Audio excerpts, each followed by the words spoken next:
I make no judgments about people in the room. I don't care. I make no judgments about people in the room. Yeah. I always tell people I'm a trainer. You put people in a room, I train them.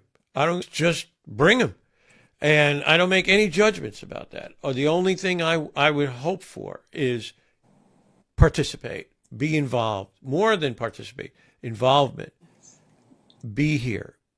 Uh, Give me your ideas, give me your thoughts.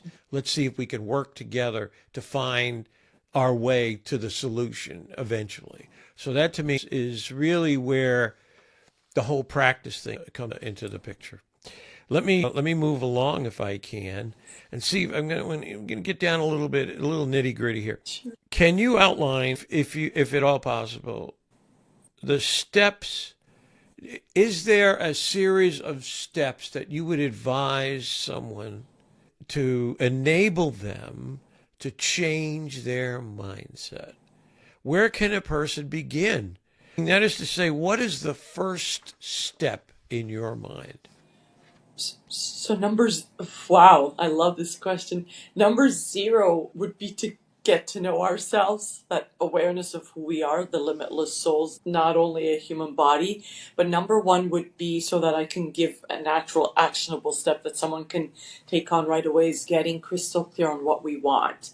That is the number one. John, I'm sure you see it a lot in your line of work. People, I want to invite everyone who's listening in to dream big, but then only once they've really dreamt really big, and to dream even bigger. What's possible is anything you want. 3 words. This is what I use on all my free master classes globally. And it's what I had heard at a personal development event. And I'm like, what are they trying to sell me? Anything I want? What are they on? And when I finally got it, because I had the get understanding consciously very distinct as I distinguished it than the getting.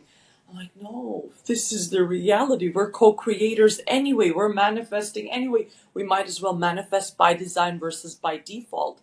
So that's the one thing I would invite precious souls around the globe to get really crystal clear on what they want, not what their spouse wants, not what their ex told him, not what their children are telling them, not what a teacher in high school or in middle school told them.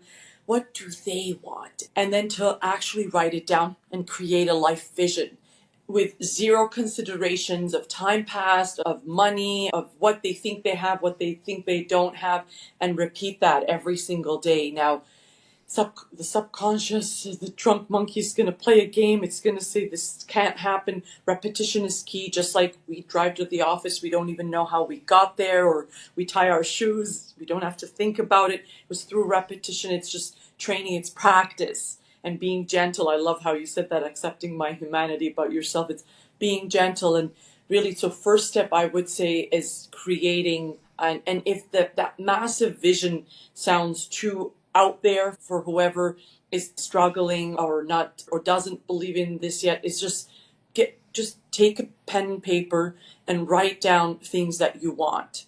How do you want to live your life? How do you want to feel?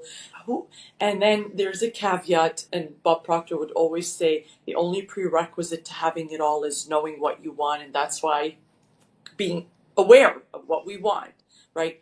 And there's a caveat, John, we don't get what we want, we get who we're being. So step 2 would be absolutely, again, pen to paper. What version of myself, because that version exists already. Who do I get to be every day? Because that's how I'm attracting to me, to attract that life that I want. Let's say I want a life of freedom and ease and effortless ease, to own my own business and travel the world. What characteristics does that individual have? Like I used to wake up I'm a University of Toronto graduate. I always tell people who join my coaching, I used to have a degree in drinking, used to wake up at noon. Like those ways of being you asked, I shared earlier, it was a path to get here. I want to touch the billions. I've shared that that's my vision, right? Those weren't the traits and characteristics of an individual who wants to be a world-class leader and coach and speaker. That's why it took a while, because I had extreme bankrupt ways of being that weren't working, and I've been working on them. So I'm happy to say I don't drink. It's been a couple of years that I don't drink at all, and no judgment to whoever does. It's just not in alignment with my highest self at the moment. So I've chosen not to have the vino, although I enjoyed it. So I get it. Yeah. I get it. Yeah. I think that's great advice. I think you really have to take stock in who you are at the moment and where do you want to go. And again, because this is a theme, in 1997, I read Viktor Frankl's Man's Search for Meaning, which had an overwhelming effect on me. And I think you have to go down that road. And I think today in this world, people are looking to go down that road that says, what gives me meaning in life? What matters to me? What do I want to do? And again, to reflect back on Nikki, remember, it's not a numbers game. It's about people. And I even say in my work now, I'm branching out into the AI world, into the ethical aspects of AI. It's, in the end, with all the technological advancements, it's all about the people. Don't ever forget that. And because technology is a beautiful thing, it's very fashionable. It's like looking at bright lights and wonderful colors, like being on the Las Vegas Strip Yes. with artificial intelligence. It's like being out there in the. But you know what? After a while, it gets to be a bit trite, and in the end, you have to find out what gives your soul meaning. And if you stick with, Yes. if you go with that, and understand it's not going to be an easy journey. It's going to be it'll be tough. Now, I always say leadership took a lot from me. I gave a lot to leadership, but it took a lot from me. And at the same time. So you have to be willing to do the work and to make the sacrifices. So again, I think that was really good advice, is to get people to say, okay, I need to sit down and just take the first step. What's the first step? And then eventually you'll come to where the second step is. Yes. So I appreciate that very much. Thank you, John. Likewise for your services. You're just exceptional. Not just, you're exceptional. So you said the third, so the first would be their vision or a list of how they want to live their life, their wants. Second is a list of I am statements of their self-image, also known as identity. Some may have heard it as self-concept. And then repeat the first, rinse and repeat daily, rinse and repeat the second daily. And the third, I would invite everyone to discover, it's not finding, it's not a $10 lost bill, to discover who they are. Because everyone is Right. epic beyond words and measure. And when they do, they can now attract everything they want with ease because they've created what they want. They're being that individual and they have a knowingness of who they are. Not a concept that, hey, I'm my body, or I'm my hair, or I'm my name, or I'm my job, or my title. We're none of that. We're limitless souls that, as you said, I love it. We're here. You didn't say that we're here for a brief moment, but it's a brief moment, and we get to really the one word you used that resonated with me the most is the impact. And earlier you said contribution. That's it. When we all are living in our zone of genius, whatever we're doing doesn't matter. Everyone is serving everyone. And that's our job, and it's the deepest privilege. And what other way is there to live life? Being too busy Right. checking out my own belly button, which is what I did quite a lot of time. Hence I wasn't a speaker and a coach. Yes? We're getting close to the end here now. So I'm going to ask you as I say, my world famous question. And that is simply this. If you had a magic wand and you could change anything that you see in the world and in the work that you do, what would that be, and why did you choose that? I chose it because it's very near and dear to my heart. I've experienced it, and I see everyone who I get to meet.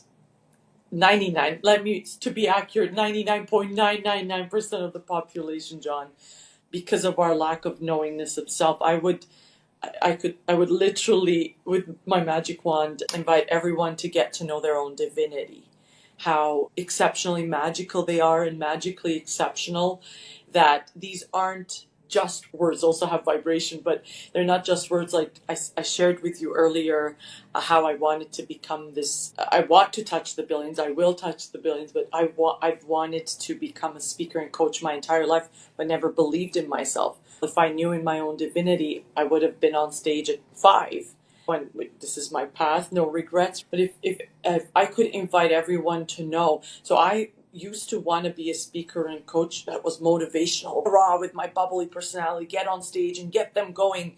And Zig Ziglar has said motivation doesn't last, just like bathing doesn't.